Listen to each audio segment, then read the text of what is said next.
Hello students, जैसे कि मैंने आपको लास्ट क्लास में बताया था कि हम जो है प्रेजेंट इंडेफिनिट टेंस कर रहे थे और उस प्रेजेंट इंडेफिनिट टेंस में मैंने आपको एक एक्सरसाइज प्रोवाइड की थी। उस एक्सरसाइज को I hope that you have done, मुझे लगता है कि आपने कर लिया होगा। उस एक्सरसाइज को आज हम रिवाइज करेंगे। एक्सरसाइज को रिवीजन करने के बाद मैं आपको नेक्स्ट टेंस के बारे में इंट्रोड्यूस कराऊंगी।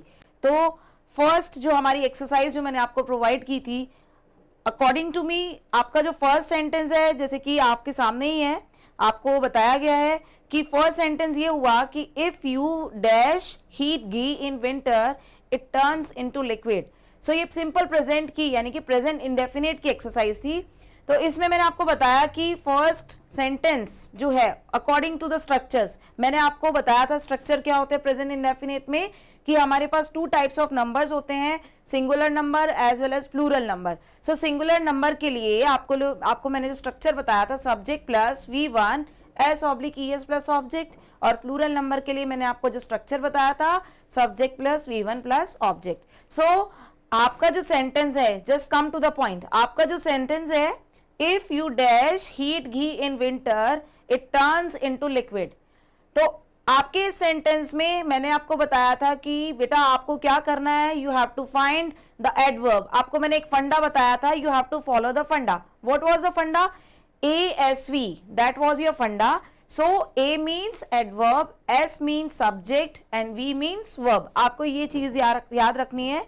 किसी भी एक्सरसाइज को कंप्लीट करने से पहले आपके जैसे बोर्ड्स में filling the blanks with appropriate form of the verbs आएंगे, तो एक्सरसाइज को कंप्लीट करने से पहले आपको ASV का जो फंडा है वो आपको माइंड में रखना है, माइंड में सेटअप रखना है।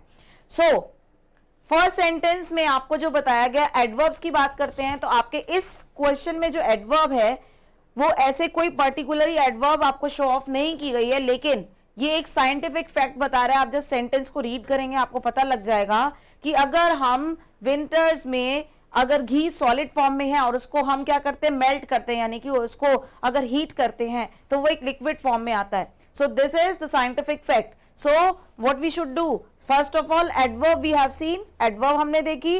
Second point is subject, ASV का स्ट्रक्चर जो मैंने आपको बताया था कि फंडा फॉलो करना है। तो एडवर्ब हमने देखी, S मीन सब्जेक्ट, सब्जेक्ट हमारा U है, U जो होता है वो होता है plural number. So what was the structure of plural number, yesterday I have told you. तो स्ट्रक्चर क्या है, subject plus V1 plus object. तो यहां पर U है, U के साथ आप ध्यान रहे कि सब्जेक्ट प्लस V1 यूज करेंगे, V1 हमारी हीट ही है। तो फर्स्ट आंसर जो आएगा हमारा, जो फर्स्ट आंसर है वो हमारा क्या आ जाएगा, आपका हीट है, HEAT, हीट वर्ब ही आपकी आ जाएगी। It means if you heat ghee in winter it turns into liquid. तो first answer is heat.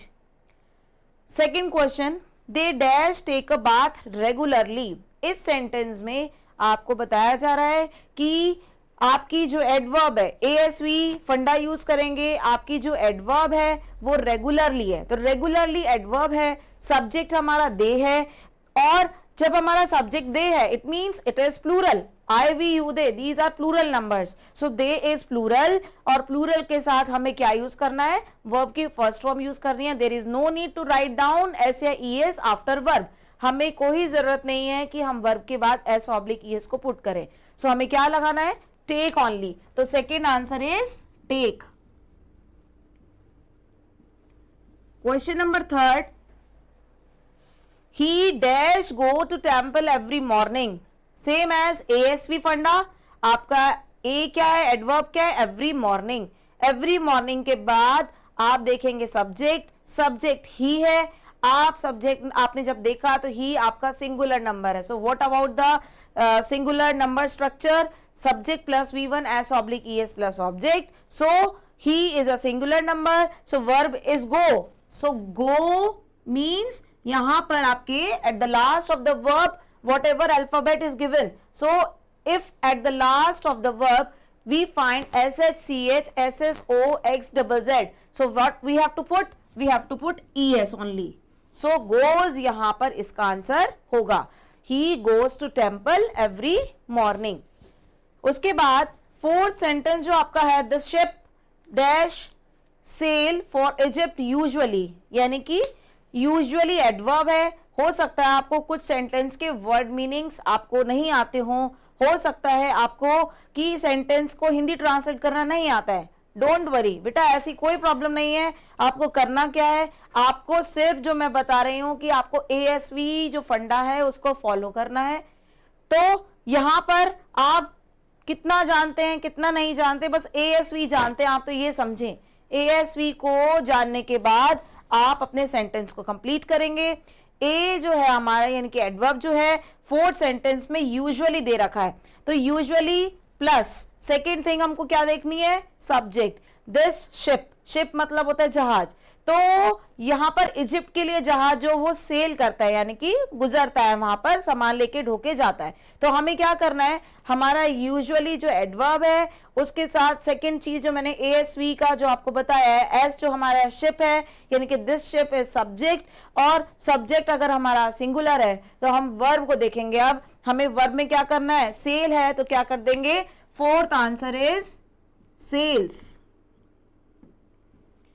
Sales मतलब यानी कि ये शिप है वो जो है इजिप्ट की ओर रवाना हो रहा है। यूजुअली मतलब कभी कभार रवाना होता है, तो इसका यूजुअली का सेंस क्या हुआ, कभी कभार। मैंने आपको इसके वर्ड मीनिंग्स भी बताए थे। सेम एज ऐसे सेकंड सेंटेंस में रेगुलरली है मतलब लगातार, और यूजुअली मतलब कभी कभार। Next sentence, question number 5, our new house dash face to the east. इस सेंटेंस में आपको क्या करना है, आप इस सेंटेंस को ध्यान से देखें। Our new house face to the east, तो ये चीज जो है ये बात सही है कि हमारे नए घर का जो फेस है वो ईस्ट की ओर है, तो इसमें हम कुछ चेंज नहीं कर सकते। तो ये बिल्कुल फैक्ट हो गया कि हमारे घर का जो फेस है वो ईस्ट की ओर है। तो हम क्या करेंगे, अवर न्यू हाउस फेसेस। क्यों, सबसे पहली बात हमारा हाउस जो है वो सिंगुलर है, हाउसेस नहीं है, this is house only. So what we need to do, our new house faces. तो fifth answer is faces.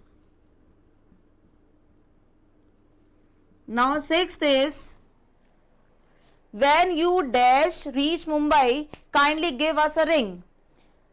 In this sentence, kindly is used. Kindly means request की जा रही है, somebody is requesting to you if you reach to Mumbai. अगर आप मुंबई पहुंचते हैं so please ring to me, आप मुझे रिंग करें मीन्स मुझे कॉल करें। तो इसका मतलब ये हुआ कि यहां पर ऐसी सिचुएशन यानी कि टाइम की बात की गई। आपको मैंने बताया था कोई टाइम टेबल की बात की जाए, कोई शेड्यूल की बात की जाए, या कोई ऐसा आपको टाइम टेबल से इंट्रोड्यूस कराया जा रहा है या समय को बताया जा रहा है, सिंपल सा बोला जा रहा है कि अगर आप मुंबई पहुंचते हो तो कृपया करके मुझे रिंग करना। हम ऐसे जनरली बोलते भी हैं, अपनी लैंग्वेज में भी बोलते हैं, हिंदी लैंग्वेज में भी बोलते हैं। सेम एज ये सेंटेंस जो है उसी चीज से बिलोंग कर रहा है।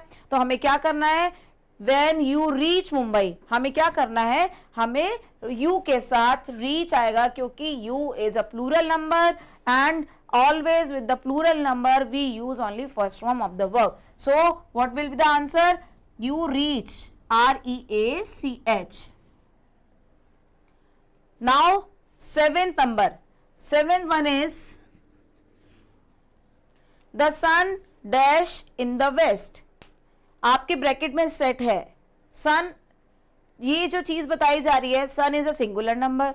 अब जो सूर्य उदय और सूर्य अस्त होने की बात की जाती है तो वो बात, जो सूर्य जो उदय होता है वो ईस्ट से होता है और जो अस्त होता है उसे वेस्ट बोला जाता है। तो यहां पर सन राइजेज हो जाएगा ईस्ट, और सन वेस्ट, जो सन है वेस्ट की ओर सेट्स होता है। सन इज अ सिंगुलर नंबर, ये भी यूनिवर्सल ट्रूथ है। जब यूनिवर्सल ट्रूथ आता है तो हमें हमेशा वर्ब की फर्स्ट फॉर्म यूज करनी होती है। सो इस सेंटेंस में the sun sets in the west, क्यों, क्योंकि sun is a singular number, तो हमारा आंसर आ जाएगा sets, sun sets in the west. Next is eight sentence, the stars dash shine at night. इस सेंटेंस में बताया जा रहा है, ये भी यूनिवर्सल ट्रूथ है, और इस यूनिवर्सल ट्रूथ के लिए ये बताया जा रहा है कि जो तारे होते हैं वो रात को चमकते हैं। तो ये बिल्कुल सही है कि stars shine at night, star की बात नहीं हो रही, यहाँ पे स्टार्स है। पहली बात हमने ये देखा कि ये यूनिवर्सल ट्रूथ है। भाई जब हमें ये पता लग गया कि यूनिवर्सल ट्रूथ है तो आप बताएं क्या हो सकता है यहाँ पे आंसर। इसका आंसर जो एप्रोप्रिएट आंसर है द स्टार्स शाइन होगा, क्योंकि तारे बहुत सारी मात्रा में होते हैं, असंख्य मात्रा में स्टार्स होते हैं, तो स्टार्स के साथ शाइन यानी कि फर्स्ट फॉर्म का यूज कर लिया जाएगा, SHINE, shine. Next is 9th, he dash consult the dictionary occasionally. यहां पर इस सेंटेंस में बताया जा रहा है, मैंने आपको एक फंडा जो बताया था ASV, so we have to follow the funda ASV in this sentence also. So first is A means adverb. Adverb is what the adverb is here? Just think of adverb is occasionally. यहाँ पर adverb क्या है? Occasionally. Occasionally is a adverb. And what about the subject? Subject is he. So what is the subject? Subject is he. And he is singular number. And always remember with the singular number what we need to do, what will be the structure? Subject plus V1 S oblique ES plus object. So what is the subject? He, and verb is consult. So what the verb should be there? Consults, because he is a singular number here. CONSULTS, consults, because he is a singular number and the verb is consult and we have to put S. ES कहाँ use करते हैं? Where we have to use ES? ES वहां use किया जाता है जहां पे verb के लास्ट में SH CH SS O X double Z आए, तो वहां पे तो ES आ जाएगा। लेकिन अगर हम बात करते हैं कि इसके अलावा rather than these, हमें क्या करना है? S लगाना है सिंगुलर नंबर में ओनली, राइट। नेक्स्ट है 10th sentence, they dash not live here anymore. अब इस सेंटेंस में बताया जा रहा है कि यहां पर उनकी विश जो है, उनकी इच्छा क्या है। अगर कोई सेंटेंस विश से रिलेटेड आता है आपके पास तो आपको क्या करना है? तो भी आपको फर्स्ट फॉर्म यूज करनी है। तो इस सेंटेंस में भी विशिंग आ रही है कि they dash not live here anymore, वो यहां पर और ज्यादा नहीं रुकना चाहते हैं। तो यहां पे अगर इच्छा की बात आ गई तो इच्छा जब अपनी बताई जाती है, हम अपनी फीलिंग्स को एक्सप्रेस करते हैं तो भी प्रेजेंट फॉर्म को यूज करते हैं, यानी कि फर्स्ट फॉर्म को यूज करते हैं। So in this sentence they is plural number. So they, आप यहां पे ब्रैकेट में देख रहे हैं कि नॉट का यूज हो रहा है। सो नॉट जो है वो नेगेटिव सेंस को बता रहा है। तो बेटा मैंने आपको बताया था कि we have 4 types of numbers, we have 4 types of sentences and 2 types of numbers. So इसमें क्या है कि हमको जब बताना है, यहाँ पे मैंने आपको ब्रैकेट करके समझाया भी था, नेक्स्ट जो लास्ट क्लास थी उसमें मैंने आपको ये बताया था कि नेगेटिव सेंटेंस की जब बात आती है तो आपको ब्रैकेट में नॉट दे दिया जाता है। तो इससे कंफ्यूज होने की जरूरत नहीं है। नॉट अगर आ जाता है तो हमें सोचना है कि हमें हेल्पिंग वर्ब यूज करनी है। तो singular number and plural number, मैंने 2 हेल्पिंग वर्ब्स बताई थी आपको। सिंगुलर नंबर के लिए जो हेल्पिंग वर्ब बताई थी वो आपको मैंने बताई थी, सिंगुलर नंबर के लिए जो हेल्पिंग वर्ब थी वो डजंट यानी कि या डज नॉट प्लस V1, हमेशा हमें ये यूज करना होता है। और अगर हम प्लूरल नंबर की हेल्पिंग वर्ब की बात करें, प्लूरल नंबर की हेल्पिंग वर्ब क्या होती है? Do not plus V1। तो ये हमारी हेल्पिंग वर्ब्स होती हैं। सो यहाँ पर जो सेंटेंस दिया गया है हम देख रहे हैं कि ये एक ऐसा सेंटेंस है जो कि नेगेटिव में है और दे हमारा प्लूरल है, तो प्लूरल की वजह से हम डू नॉट प्लस V1 का यूज करेंगे। तो यहाँ पर दे प्लस डू नॉट के साथ फर्स्ट फॉर्म यानी कि they do not live here anymore आपका आंसर आ जाएगा। सो ये तो आपकी आंसर की है। एक बार दोबारा से मैं आंसर्स बता देती हूँ। फर्स्ट सेंटेंस जो है आपका, फर्स्ट सेंटेंस जो कि एक साइंटिफिक फैक्ट को बता रहा है तो उसका आंसर आपका हीट आया, और दूसरा सेंटेंस रेगुलरली एक एडवर्ब आ गई है इसलिए आपका आंसर जो है टेक आया। अब थर्ड सेंटेंस जो था एवरी मॉर्निंग, ये एक एडवर्ब प्रेजेंट इंडेफिनिट की है। हम जानते हैं कि ही जो है सिंगुलर नंबर है इसलिए यहाँ पर जो बताया गया थर्ड में गोज, जो वर्ब है गोज आएगा। और यहाँ पर फोर्थ सेंटेंस में यूजुअली जो है वो प्रेजेंट इंडेफिनिट है।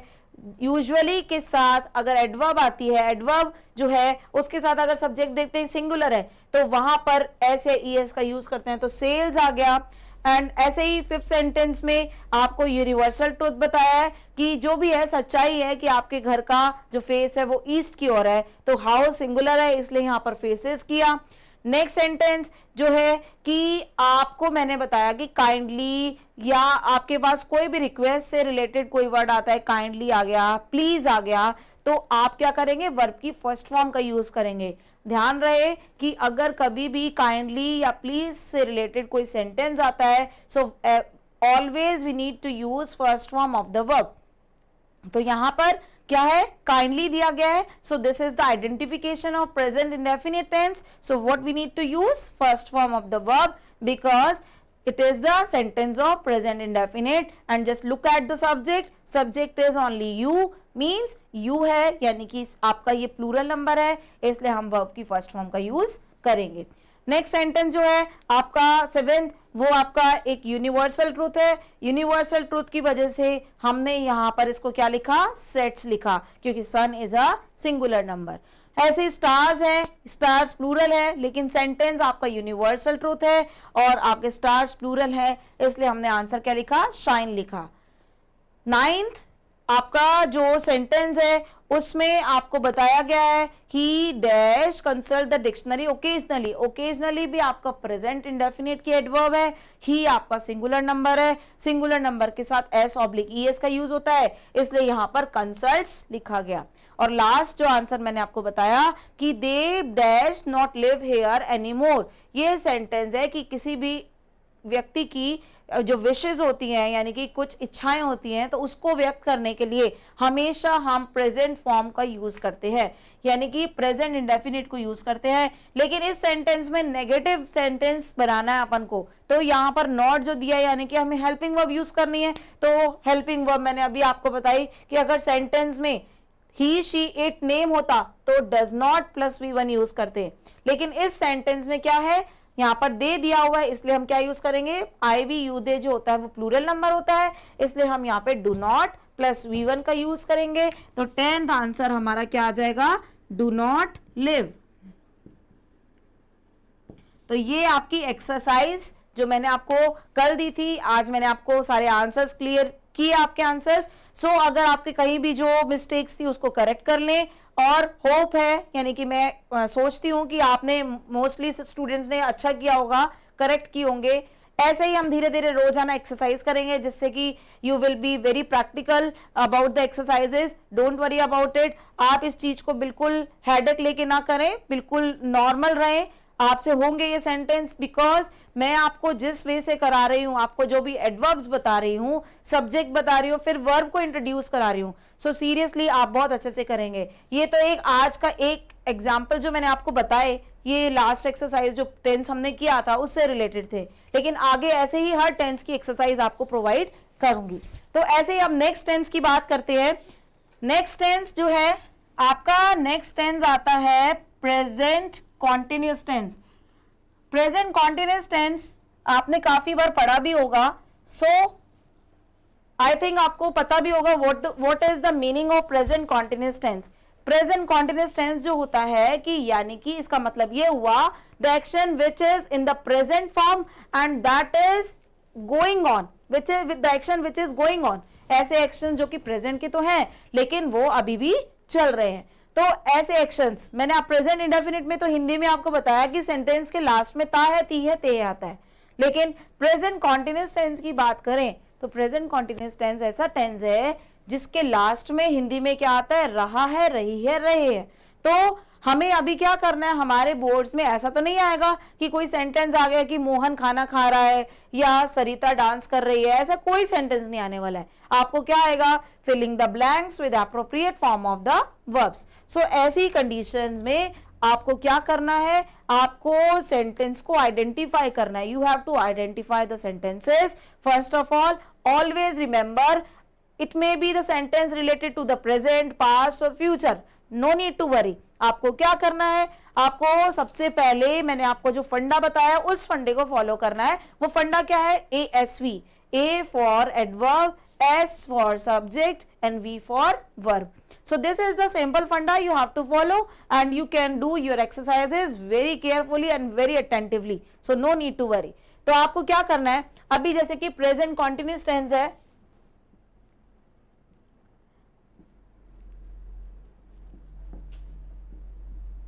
प्रेजेंट कॉन्टिन्यूस टेंस, इस टेंस के लिए मैंने आपको बताया सेंटेंस के लास्ट में रहा है, रही है, रहे आता है, और उसके साथ साथ हमें ये देखना है कि अगर ये सेंटेंस आएगा कैसे, अगर आपके एग्जाम्स में आता है, अगर एक्सरसाइज आती भी है तो इस एक्सरसाइज को बोर्ड्स में आएगी कैसे, हमें कैसे करना है। सबसे पहली बात, हमें पहली चीज जो है इसके स्ट्रक्चर्स को देख लेते हैं, फिर मैं आपको इसकी सारी डिटेल देती हूँ।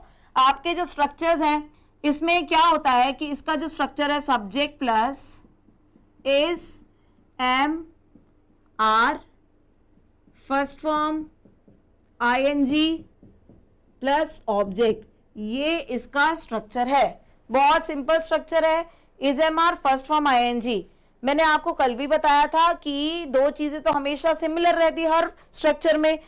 स्टूडेंट्स का मानना ये होता है कि मेरे बहुत से स्टूडेंट्स हैं जो मुझसे ये कहते हैं कि मैम हमसे स्ट्रक्चर्स याद नहीं होते।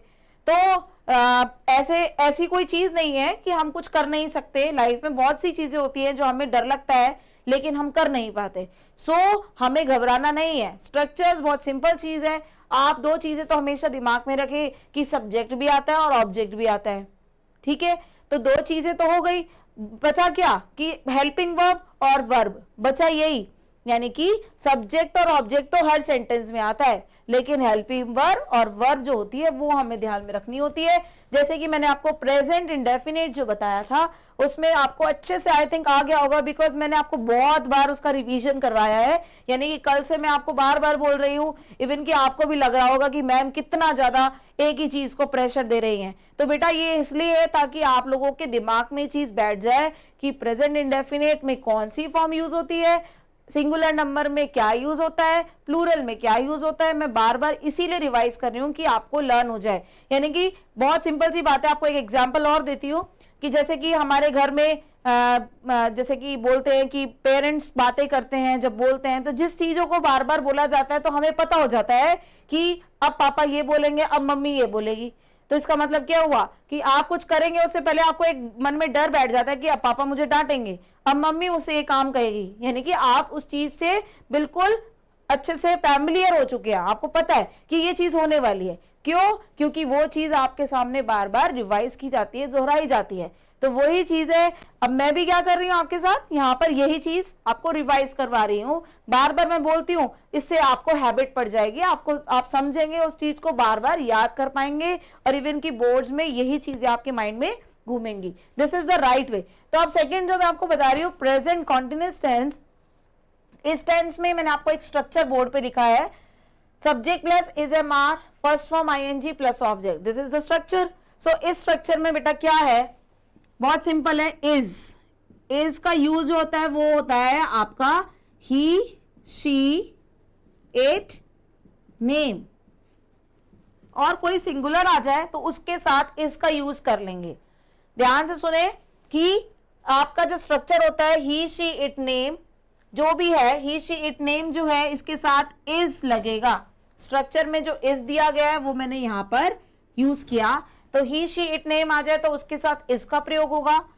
एम का यूज केवल आई के साथ होता है, और आर का यूज वी, यू, दे के साथ होता है। तो ये तो आपका सिंपल सी बात है। आपकी मैंने हेल्पिंग वर्ब बताई है, these all are helping verbs, is, am, are, these all are helping verbs. Subject and object तो वही चीज है, लेकिन these all are helping verbs, is, am, are. Helping verbs बहुत सारी होती है, जैसे कि आपका हो गया do, does, is, am, are, has, have been, have been, जो आप पढ़ेंगे आगे भी पढ़ेंगे, जैसे वॉज, वर, और आ गया डिड, आ गया हैड, आ गया हैड बीन, आ गया will, shall, will be, shall be, will have been, shall have been. ये सारी हेल्पिंग वर्ब्स है। तो अभी तो हम इंडिविजुअली जो हेल्पिंग वर्ब पढ़ रहे हैं इज, एम, आर। तो इज, एम, आर के लिए आर जो है मैंने आपको लिख दिया है वी, यू, दे, और कोई भी प्लूरल नंबर आ जाए वो सारी हेल्पिंग वर्ब्स आपको आर जो हेल्पिंग वर्ब इनके साथ यूज करनी है।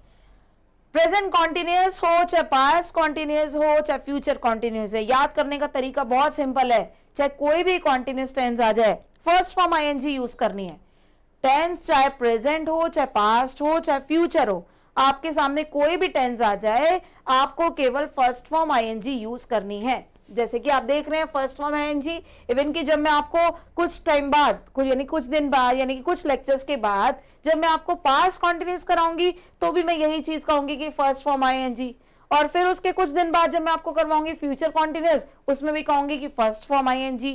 तो सेम चीज है बेटा, कंटिन्यूस में तो हमेशा ही फर्स्ट फॉर्म आईएनजी यूज होती है। तो हमें बस हेल्पिंग वर्ब चेंज करनी है। अब कंटिन्यूस यहां पर बस आपको मैंने पहले क्या बताया, सब्जेक्ट ऑब्जेक्ट सिमिलर रहता है। अब हेल्पिंग वर्ब समझा रही हूं कि हेल्पिंग वर्ब यहां पर इज एम आर होगी, और तीसरी चीज मैंने क्या बताई, फर्स्ट फॉर्म आईएनजी। कंटिन्यूस में तो यही डालना है, यही लिखना है, फर्स्ट फॉर्म आईएनजी।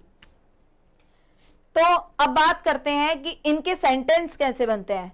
सेंटेंस के लिए आपको एडवर्ब्स की नॉलेज होनी जरूरी है। Adverbs, so some important adverbs are, पहली चीज यहां पर नाउ, आपके सेंटेंस में कहीं भी नाउ मिल जाए, नाउ मतलब अब, तो इसका मतलब ये सेंटेंस आपका प्रेजेंट कॉन्टिन्यूस है।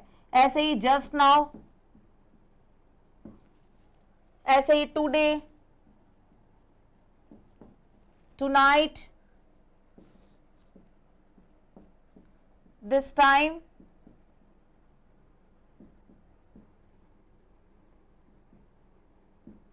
this day,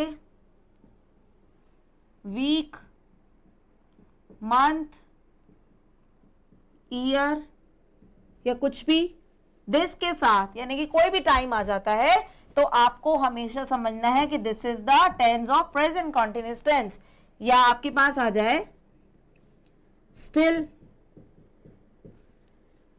इसके साथ साथ these days, weeks, months, years, तो ये तो वही आपके ऐसी एडवर्ब्स है जो कि आप बिल्कुल आराम से याद कर लेते हैं। जैसे कि सिंपल सी बात है, हम आज की बात करें यानी कि कंटिन्यूअस की बात कर रहे हैं, तो ये कुछ एडवर्ब्स है जिनको आपको अच्छे से समझ में आ जाना चाहिए। नाउ मतलब अब, जस्ट नाउ मतलब अभी अभी, टुडे मतलब आज, टुनाइट मतलब आज रात, दिस टाइम मतलब इस समय, दिस डे मतलब इस दिन, दिस वीक, दिस यहाँ पे मैंने स्लैश लगा रखा है, इसका मतलब है कि दिस यूज करना है और आपको वीक लगा देना है, दिस वीक। इसका मतलब दिस वीक भी आ जाए तो भी आपका प्रेजेंट कॉन्टिन्यूस है, दिस मंथ आ जाए प्रेजेंट कॉन्टिन्यूस, दिस ईयर आ जाए प्रेजेंट कॉन्टिन्यूस। सो ये तो आपके कुछ ऐसी एडवर्ब्स है। स्टिल, स्टिल मतलब अभी तक, जैसे कि मैंने बोला स्टिल शी इज वर्किंग, अभी तक वो काम कर रही है, तो स्टिल जो है एक एडवर्ब है। these days, these weeks, these months, these years, ये सारी एडवर्ब्स ऐसी एडवर्ब्स है जो प्रेजेंट कॉन्टिन्यूस को बताती हैं। तो अब हम सेंटेंस की बात करते हैं। सेंटेंस के लिए मैं आपको यहां पर तीनों यानी कि इजएमआर से रिलेटेड तीनों सेंटेंसेस आपको बना के दूंगी। जैसे कि he is watching TV now, you are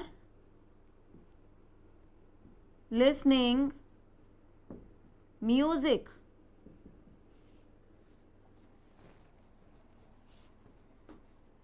this time,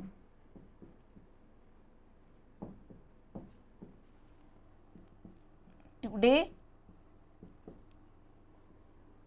I am going to cinema hall।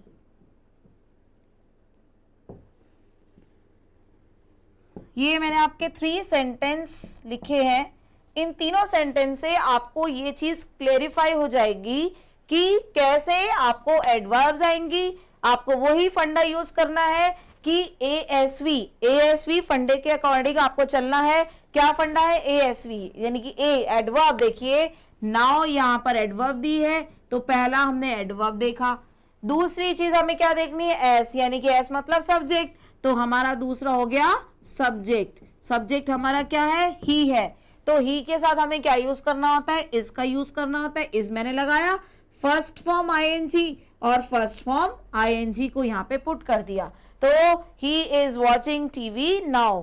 Now जो है आपकी एडवर्ब प्रेजेंट कॉन्टिन्यूस की है, ही आपका सब्जेक्ट है, ही के साथ इज का यूज होता है और हमारे स्ट्रक्चर के अकॉर्डिंग जैसे कि हमको पता लग गया कि ये प्रेजेंट कॉन्टिन्यूस है, प्रेजेंट कॉन्टिन्यूस टेंस में हमेशा फर्स्ट फॉर्म आईएनजी का यूज होता है।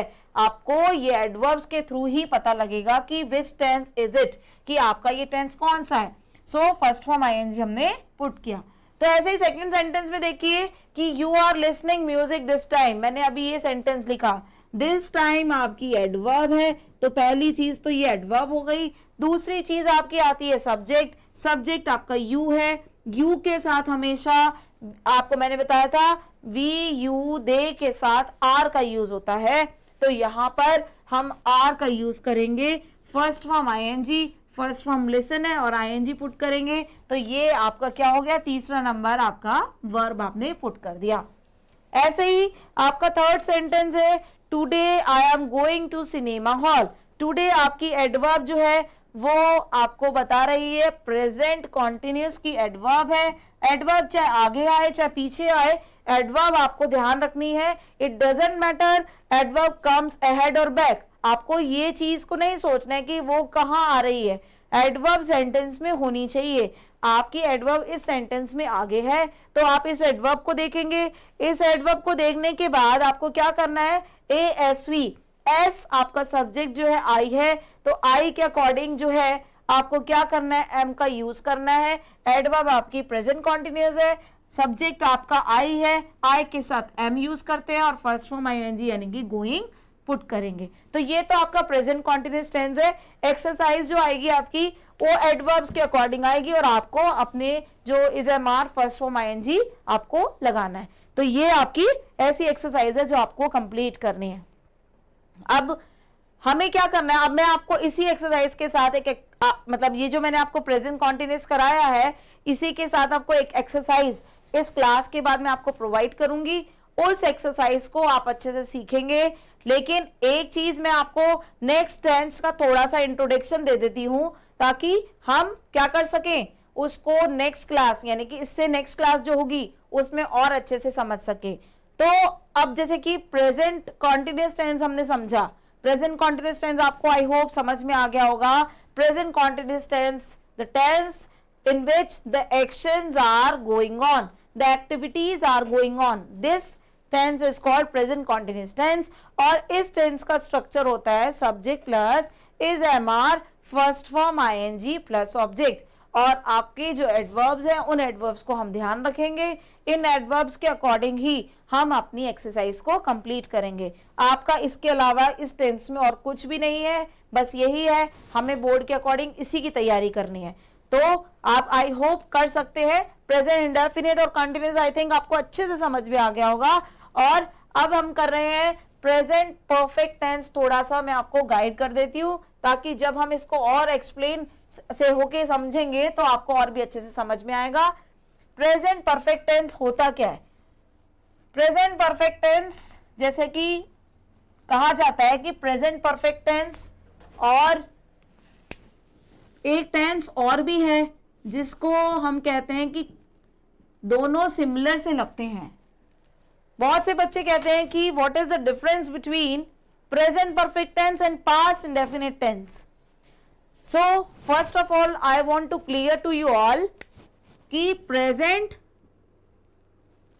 Perfect and past indefinite, is there any difference? सबसे पहले मैं आपको ये चीज बताना चाहूंगी कि इन दोनों में क्या डिफरेंस है। यस, डिफरेंस है। प्रेजेंट परफेक्ट और पास्ट इंडेफिनिट कहा जाता है कि प्रेजेंट परफेक्ट, जैसे मैं आपको बता रही हूँ कि प्रेजेंट परफेक्ट टेंस आपको अब समझा रही हूं, तो इस टेंस का मतलब है किसी काम का हो जाना, जिसको हम कहते हैं, हिंदी में आपने कुछ पढ़ी भी होंगी किताबें जो इंग्लिश की, उसमें हिंदी में लिखा होता है कि हो गया है, आ चुका है, जा चुकी है, कर चुके हैं। तो सेंटेंस के लास्ट में चुका है, चुकी है आते हैं, लेकिन हमको ये चीज ध्यान रखनी है कि भाई हुआ तो काम पास्ट में भी तो है, उसने भी तो कर लिया। राम जा चुका, राम जा चुका है, राम जा चुका था, तो मतलब तो यही है, राम गया या राम जा चुका है। इस दोनों में सेंटेंस में फर्क क्या हुआ?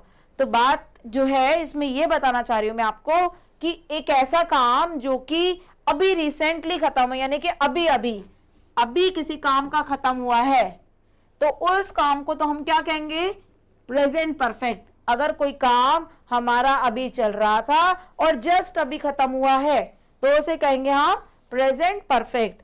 और एक ऐसा काम जो कि कल या कुछ साल पहले, कुछ महीने पहले या कुछ हफ्ते पहले खत्म हुआ, उस काम को हम कहेंगे past indefinite tense. So this is the basic difference. इसमें तो लॉन्ग टाइम पीरियड, काफी समय पहले किसी काम का खत्म होना, और इसका मतलब हो गया रिसेंटली। तो ये बेसिक डिफरेंस होता है इन दोनों में। यानी कि प्रेजेंट परफेक्ट टेंस ऐसा टेंस है जिसमें काम अभी अभी खत्म हुआ है, और इसका मतलब हुआ है काम काफी समय पहले ही खत्म हो चुका है। यानी कि प्रेजेंट का मतलब जैसे हम वर्तमान बोलते हैं कि कोई काम अगर प्रेजेंट में खत्म हुआ उसको प्रेजेंट परफेक्ट बोलेंगे। अगर कोई काम, हिंदी में पास्ट को क्या बोलते हैं, भूतकाल, यानी कि कोई काम पहले कभी खत्म हुआ है तो उसे बोलेंगे past indefinite tense. So that this is the basic difference between both of it. So अभी हम जो कर रहे हैं present perfect tense, past indefinite का जब टर्न आएगा तो उसे अच्छे से समझाया जाएगा। अभी present perfect है। present perfect tense के लिए मैं आपको बता दूं कि इसका जो स्ट्रक्चर है, subject plus has oblique have plus V3 plus object. This is the structure. Has, have, verb third form plus object. So just think of, आप बताएं कि हैज का प्रयोग कहाँ होगा और हैव का यूज कहाँ होगा। सो सिंपल सी बात है, आपको पता भी होगा। आई थिंक बहुत से अच्छे बच्चे भी बैठते हैं और जिसमें कि वो बताने की कोशिश भी करते हैं, लेकिन अभी जैसे कि मैं आपसे पूछ तो रही हूं लेकिन you are not able to speak out. I know about it, but बेटा यहाँ पर आप खुद सोच के बता सकते हैं, मन ही मन में बोल सकते हैं कि हैज का यूज कहाँ हो सकता है, केवल सिंगुलर नंबर। एंड हैव का यूज कहां होगा, plural number. Has is used with singular number and have is used with plural number. So बहुत सिंपल सी चीज है, हैज का यूज सिंगुलर यानी कि ही, शी, इट, और नेम के साथ या कोई भी सिंगुलर हो उसके साथ अपन हैज का यूज करेंगे, और प्लूरल यानी कि आई, वी, यू, दे, या कोई प्लूरल नंबर आए तो हम उसके साथ जो है हैव का यूज करेंगे। सो this is the basic difference, has, have. करना क्या है अब इस स्ट्रक्चर में, सब्जेक्ट ऑब्जेक्ट दो चीजें तो मैंने आपको बताई थी, वो तो कॉमन है, लेकिन हैज, हैव का यूज तो हमने यहाँ पे सीख लिया। लेकिन V3 का क्या मतलब है, V3 मतलब वर्ब थर्ड फॉर्म। देखिए बेटा यहाँ पर मैं आपको कुछ एक ऐसा एक छोटा सा एक टेबल बना के बता रही हूं, first form, second form, third form, verb fourth form और इंफिनेटिव।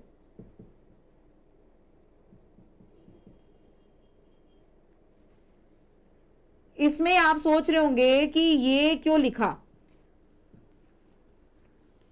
दो तीन वर्ब्स बताऊंगी अभी, फिर आपको मैं टेबल जो है आपको मैं प्रोवाइड कर दूंगी कि कैसे हमको वर्ब्स की फॉर्म्स याद करनी होती है। सबसे पहली बात आप देखिए, फर्स्ट फॉर्म हमारी गो है, ठीक है, तो क्या बता सकते हैं कि सेकेंड फॉर्म क्या होगी, इसकी सेकेंड फॉर्म वेंट होगी, और थर्ड फॉर्म गोन, और फोर्थ फॉर्म आपने सोचा है कभी कि इसकी फोर्थ फॉर्म भी होती है, तो बिल्कुल होती है। फोर्थ फॉर्म का मतलब है जो आपकी फर्स्ट फॉर्म है उसमें आईएनजी लगा दो, यानी कि गोइंग। अब ये इन्फिनेटिव, इन्फिनेटिव का मतलब क्या हुआ, इन्फिनेटिव का मतलब होता है कि अगर कोई भी क्रिया है, यानी कि whatever verb is given and before the verb we have to put to, हमें क्या यूज करना है, टू। तो वर्ब हमारी गो है, इसके पहले टू यूज कर लो, तो ये हो गई इन्फिनेटिव फॉर्म। ध्यान रहे कि हमारी एक तरह से ये 5 फॉर्म्स हो गई। फर्स्ट फॉर्म हमें गो बोलते हैं, सेकंड वेंट, गोन, फोर्थ फॉर्म हमारी गोइंग। हमेशा ध्यान रहे कि अगर हम फर्स्ट फॉर्म आईएनजी नहीं बोलना चाहते तो हम वर्ब की फोर्थ फॉर्म भी बोल सकते हैं। तो ये हो गई हमारी वर्ब की फोर्थ फॉर्म। और इन्फिनेटिव फॉर्म का मतलब होता है टू के साथ वर्ब की फर्स्ट फॉर्म। टू के साथ हमें वर्ब की फर्स्ट फॉर्म यूज करनी होती है, गो के साथ प्लस आईएनजी पुट करना होता है, ये थर्ड फॉर्म है और ये सेकेंड और ये फर्स्ट। सो ये तो इसका पूरा जो है मैंने आपको एक वर्ब के साथ बताया। ऐसी एक वर्ब और मैं बता देती हूं जिसको आपको अच्छे से समझ में आएगा। थिंक, थॉट, थॉट,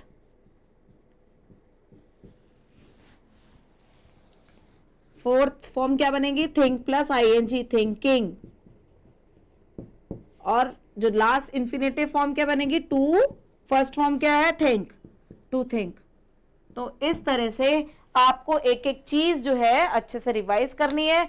मैंने आपको जो भी बताया, जितना भी एक्सप्लेन किया, आज आपका वर्क है कि आप इस चीज को रिवाइज करेंगे और एक एक्सरसाइज मैं अपनी क्लास के जस्ट बाद आपको एक एक्सरसाइज जो है वो प्रोवाइड करूंगी। इस लेक्चर के बाद आपको एक एक्सरसाइज प्रोवाइड हो जाएगी, उस एक्सरसाइज को आप करेंगे। एक्सरसाइज आपकी आज तो प्रेजेंट कॉन्टिन्यूस से संबंधित है, यानी कि जो भी मैंने आपको प्रेजेंट कॉन्टिन्यूस टेंस करवाया है उससे रिलेटेड है, और वो एक्सरसाइज आज करेंगे ये इससे रिलेटेड। ये पहले मैं कल और भी आपको एक्सप्लेन करूंगी ये topic present perfect tense. Present perfect में अभी आपको मैं बहुत कुछ बताऊंगी, एडवर्ब्स हैं, उसके फिलअप्स हैं, कुछ हेल्प करूंगी। उसके बाद कल हम प्रेजेंट परफेक्ट और प्रेजेंट परफेक्ट कंटिन्यूअस टेंस यानी कि हम पूरा प्रेजेंट टेंस कर लेंगे। आप सोचें कि हम अगर टेंस को, अगर एक टेंस को, यानी कि हमारे 3 टेंस है, अगर एक टेंस अगर हम 3 दिन में कंप्लीट कर रहे हैं तो 9 दिन में आपका टेंस कंप्लीट हो जाता है। आप वैसे कहीं भी देखते हैं, करते हैं तो देखते हैं कि 1 मंथ अप्रॉक्स लग जाता है, एक महीने तक टेंस चलते हैं, बट ऐसी कोई हेडेक वाली चीज नहीं है, बहुत सिंपल होते हैं टेंस। आपको समझ में आना चाहिए। आपका एक टेंस जो है प्रेजेंट टेंस पूरा आपके 3 दिन में मैं कंप्लीट कर दूंगी। तो प्रेजेंट परफेक्ट जो मैंने आज समझाया है उसकी एक्सरसाइज कल करवाऊंगी और कल ही दूंगी। आज मैं प्रेजेंट कॉन्टिन्यूअस की एक्सरसाइज दे रही हूं। आई होप आप सब बच्चे आराम से घर पे बैठ के बिल्कुल अच्छे फ्रेश माइंड से इसको कंप्लीट करेंगे। Thank you.